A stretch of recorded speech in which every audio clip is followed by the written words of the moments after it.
नमस्कार। प्रस्तुत है आज का चिंतन।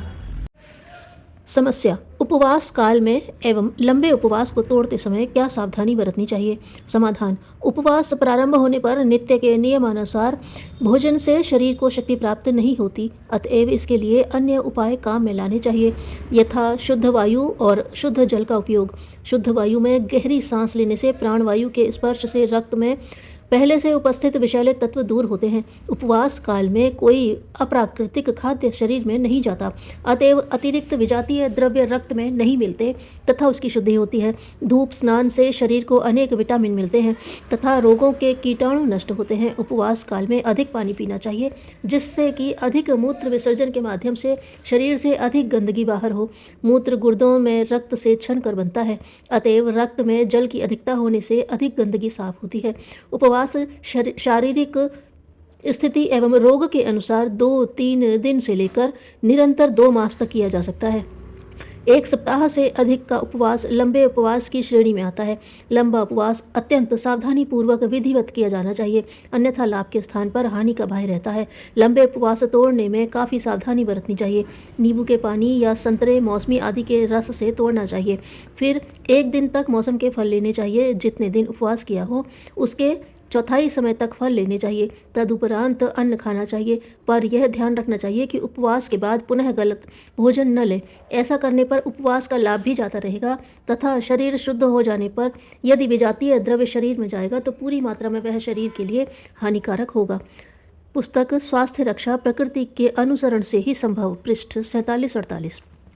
समस्या: ईश्वर मान्यता, ईश्वर पर विश्वास व्यक्ति एवं समाज को किस प्रकार प्रभावित करते हैं? समाधान: ईश्वर मान्यता से व्यक्तिगत चरित्र की पवित्रता, प्रामाणिकता और समाज में सुव्यवस्था बनी रह सकती है।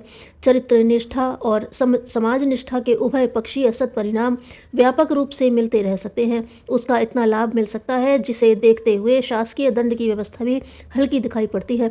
सरकार तो सबूत मिलने पर ही किसी को अपराधी ठहराती और दंड व्यवस्था करती है।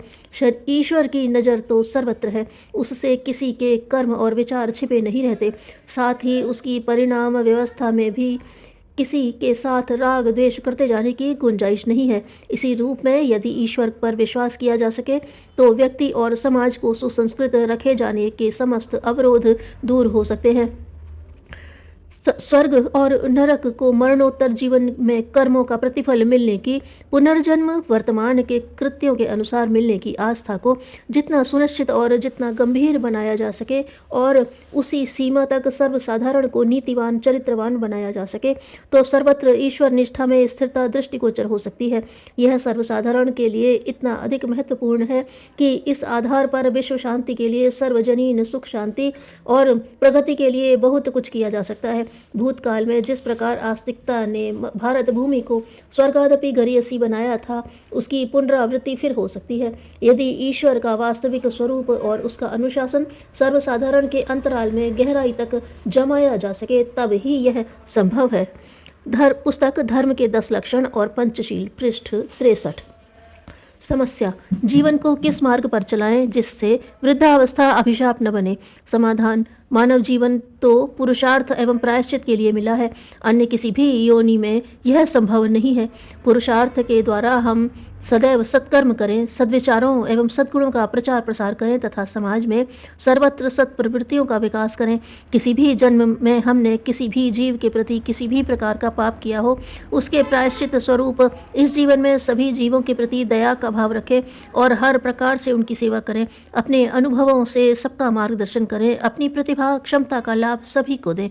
जो भी व्यक्ति अपने जीवन को इस प्रकार प्रायश्चित एवं पुरुषार्थ के मार्ग पर चलाते हैं, वृद्धावस्था में उनके लिए किसी भी प्रकार की समस्या नहीं आती। यह तो परमात्मा की कृपा है कि उसने दीर्घायु प्रदान की है। यह तो एक अवसर मिला है समाज में अपने सत्कर्मों की सुगंध फैलाने का। वृद्धावस्था तो जीवन का नवनीत है, इसे अभिशाप समझना तो निरी मूर्खता ही है। वृद्धावस्था की तैयारी तो सभी को बचपन से ही प्रारंभ कर देनी चाहिए। यही आदर्श जीवनचर्या है। जो समय बीत गया सो बीत गया, अभी भी जीवन के न जाने कितने वर्ष बाकी हैं। हम यदि अब भी अपने कर्म और चिंतन को सही दिशा दे सकें तो शेष जीवन सुख और संतोष में व्यतीत कर सकते हैं। पुस्तक सार्थक एवं आनंदमय वृद्धावस्था, पृष्ठ 11-12। समस्या: दूसरों का हृदय जीतने का अचूक उपाय क्या हो सकता है?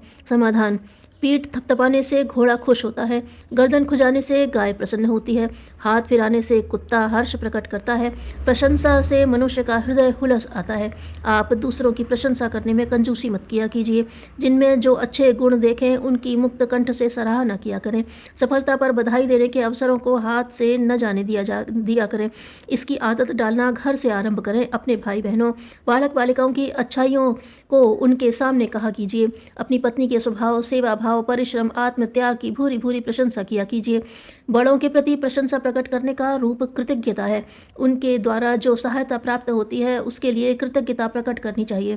किसी ने आपके ऊपर एहसान किया तो शुक्रिया, धन्यवाद, मैं आपका ऋणी हूँ आदि शब्दों के द्वारा थोड़ा बहुत प्रत्युपकार उसी समय चुका दिया कीजिए। बाद में आप देखेंगे कि चारों ओर कितना मिठास बरसता है। शत्रु मित्र बन जाते हैं। आपकी वाणी के प्रशंसा युक्त मिठास से आकर्षित होकर मित्र और प्रिय पात्रों का दल आपके पीछे पीछे लगा फिरेगा। आज ये बातें छोटी भले ही प्रतीत होती हों, परंतु अनुभव के पश्चात आप पाएंगे कि प्रशंसा परायणता में जितना आध्यात्मिक लाभ है उससे भी अधिक भौतिक लाभ है। धनी बनने, प्रेम पात्र बनने, नेता बनने, शत्रु रहित बनने की यह कुंजी है।